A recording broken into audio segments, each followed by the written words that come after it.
Imagine sitting at the back of a hall, humiliated by the very person who promised to love and honor you.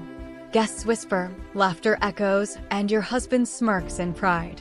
But then, everything changes. The organizers call your name, not to scold you, but to invite you to the VIP seat and to deliver a keynote speech. Before we begin, don't forget to subscribe to Blackish Focus, like this video, and share it with someone who believes dignity will always rise above shame. Your support helps us share more powerful, emotional true stories. Caroline and James had been married for over 10 years. On the outside, theirs looked like the perfect union. 2 beautiful children, a well-decorated home, and invitations to every high society function.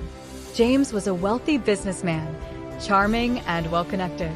Caroline was elegant, soft-spoken, and devoted to her family. But behind closed doors, the reality was different. James believed appearances mattered more than respect. To him, Caroline was not an equal partner, but an accessory, someone to decorate his life, not share it. He often dismissed her opinions, made decisions without her, and subtly chipped away at her confidence. The city buzzed with anticipation for the charity gala. Influential politicians, top CEOs, and celebrities were attending. James saw it as the perfect opportunity to boost his own status. For Caroline, it was another chance to silently endure his arrogance. She dressed in a simple yet elegant gown, her natural grace outshining even the diamonds on other women. But as they approached the entrance, James made a cruel decision. "Caroline," he muttered sharply, "tonight, don't embarrass me. Sit at the back. This event is for people who matter." Her heart dropped. "But James," I thought. "No arguments," he snapped. "You'll understand later." And with that, he strutted inside, leaving her trailing behind. Inside the grand hall, guests were guided to assigned tables. James walked confidently to the VIP section, shaking hands and exchanging smiles. Caroline, however, was shown to a seat far in the back, next to strangers who barely acknowledged her presence. She felt the sting of whispers, the sting of humiliation. "Why isn't she with her husband?" people murmured. "Perhaps she doesn't belong." Every laugh, every sideways glance pierced her heart.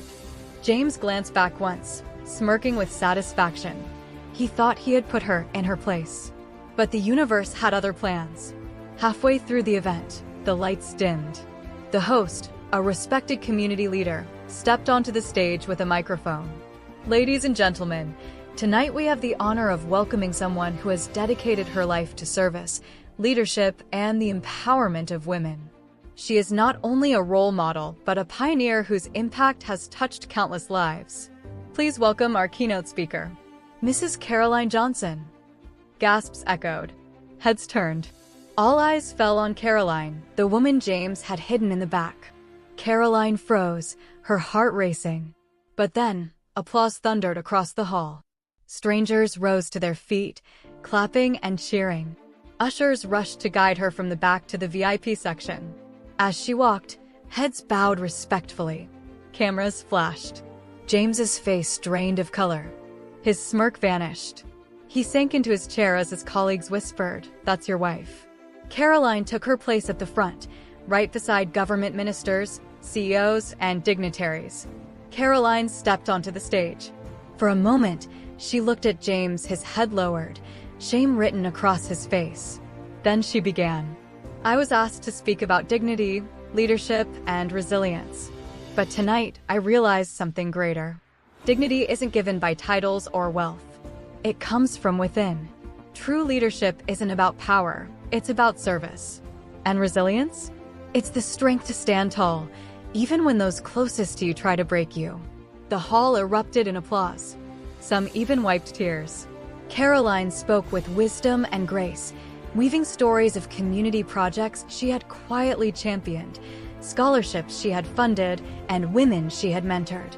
James had tried to bury her in the shadows, but she shone brighter than ever. By the end of the night, Caroline was surrounded by admirers and invitations.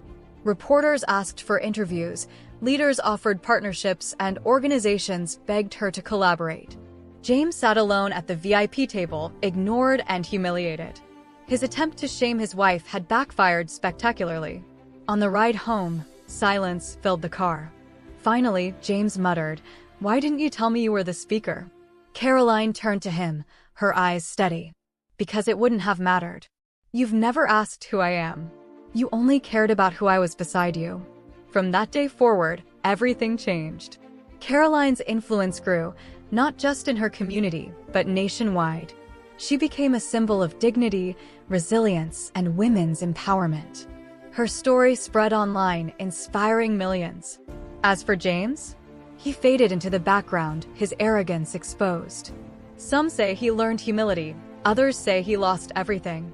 But one truth remained: his attempt to shame Caroline only elevated her beyond his reach. This story isn't just about one marriage.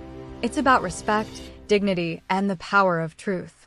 It teaches us that no matter how much someone tries to diminish you, your worth cannot be erased.